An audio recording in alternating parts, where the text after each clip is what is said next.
Good evening. I'm here in the heart of Israel. 1 year ago, terrorists tried to destroy this nation in one of the darkest days in Jewish history.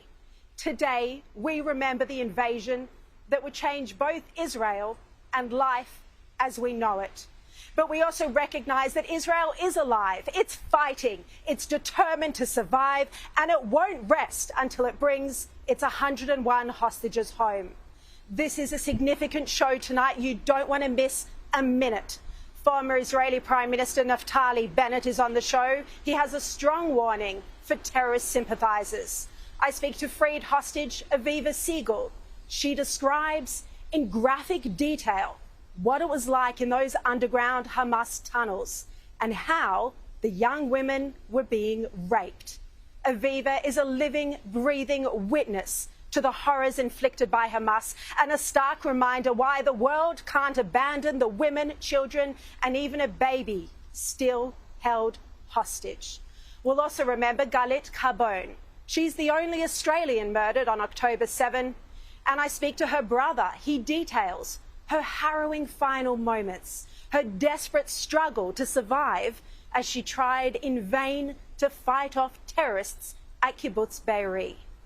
Plus the latest on the despicable Palestinian protests in Australia. They've even been praised by Hezbollah. How can some Australians be so heartless? But first, 1 year on from the October 7 attacks, none of our lives will ever be the same again. We can't go back to who we were on October 6 last year. That innocence lost forever. The sun had barely risen at Kibbutz Be'eri when crazed terrorists went from door to door, intent on murdering every Jew they could hunt down, even babies. For 6 hours, Avida Bachar held the safe room door shut. He was protecting his wife and their 2 children. The terrorists, knowing someone was standing there on the other side of the door, peppered the room with bullets. I stood in that safe room just a couple of days ago, and looking around at the hundreds of bullet holes in the walls and ceiling, it was hard to imagine how anyone could have made it out alive. Mum Dana was shot, and so was her surfing-loving son Carmel, just 15 years old. Dad Avida was shot too, but he survived while his wife and son bled to death in that very room. He was supposed to be in Sri Lanka for surfing, was a surfer, and one of the last things he said to his dad, "Dad, bury me with my surfboard," which he did. We did last week. We buried them back here. Just 15 years old, no child deserves this, and no girl should watch her mum and brother be murdered. Over at Kibbutz Kfar Aza, as the air raid sirens went off, new parents, Haydar and Itai Berdichevsky, went to their bomb shelter with their 10-month-old twins. The loving parents were only 30 years old. Haydar's last text message was at 6:54 a.m. and she joked about being stuck in the bomb shelter with dirty nappies, a joke any mum would have made. Her dead body was later found in the kitchen. Her husband's body in the bomb shelter near their babies, who were alive and crying. It appears he'd managed to put the twins on a bed, not exposed to the front door, in the corner of the room. And those babies, 10 months old, they were there for 12 hours without food or water until Israeli soldiers found them. Sister's neighbor, that he went back home and they live right next to each other, and he saw their door, that the front door is open.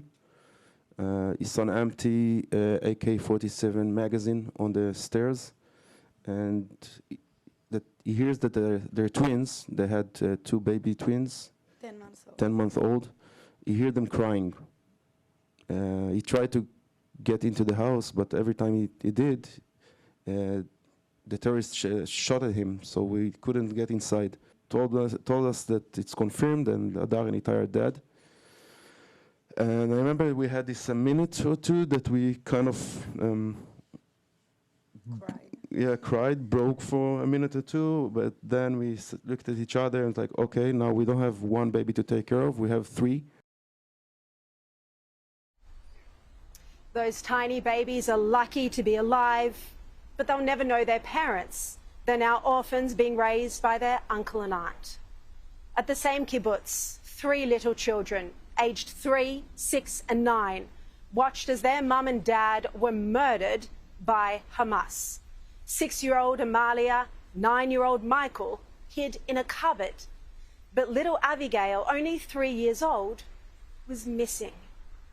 הרמתי טלפון בשעה כמעט 7 לרועי, רועי לא ענה, זה הסכם בינינו, אם הוא לא עונה הוא מצלם. אז אני מרים טלפון לסמדר לשאול מה קרה. מיכאל, הנכד בן 9, מרים את הטלפון, אומר לו, אני רוצה את אמא, אומר לי, אמא מתה, ואבא מת בחוץ. אומר לו, איפה אחותך? עמליה, אומר לי על ידי, איפה אביגיל?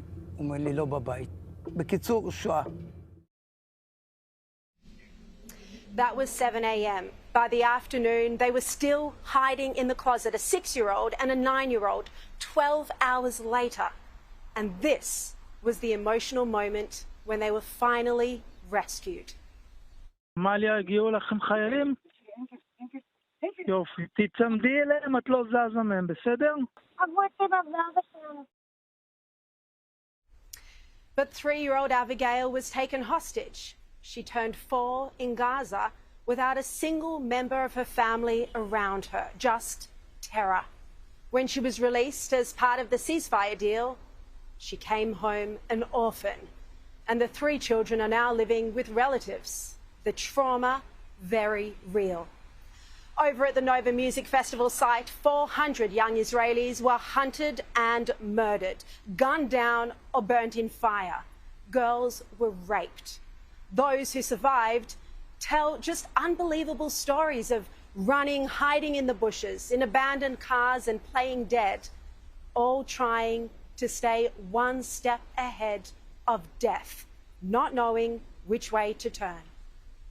We'd hope that we escape from the terrorists that come from one direction from this point, and when we reach to the road, we get shot from the Be'eri direction, so they surrounded us, and we land on the road, hiding, run from car to car.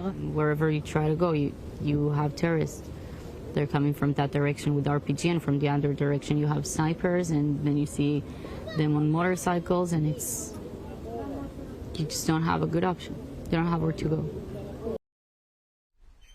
Entire families were slaughtered 1 year ago today. Tamar, her husband Yonatan, their 5.5-year-old twin daughters Shahar and Arbel, and their son Omar, aged just 2. They were all murdered at their home in kibbutz Nir Oz. Terrorists also shot dead parents Dina and Evgeny and their daughters Eileen, aged 8, and Ethan, aged 5, as they returned to their home from a camping trip after hearing sirens and came across Hamas on the road. There were more than 1,200 Israelis massacred on October 7 in what is a true genocide committed by Hamas and Palestinian Islamic Jihad. According to Israeli data, 38 children were murdered on October 7. 38 children. This vision is distressing, just a warning, but you can see the blood-soaked cots where some were killed. And 20 children had both parents killed, 96 children had one parent killed, and there are 15 children who still have both one parents held hostage in Gaza. And then there's the child hostages who still haven't been released by Hamas. Baby Kafir Bibas. He was kidnapped at 9 months old, along with his brother Ariel, who was 4. Kafir turned 1 in captivity and his brother turned 5. No birthday celebrations, presents, cake, or even sunlight. We don't know if they're still alive. We don't know if baby Kafir ever made it to his first birthday. They're among the 101 children, elderly, women and men who are still hostage in Gaza.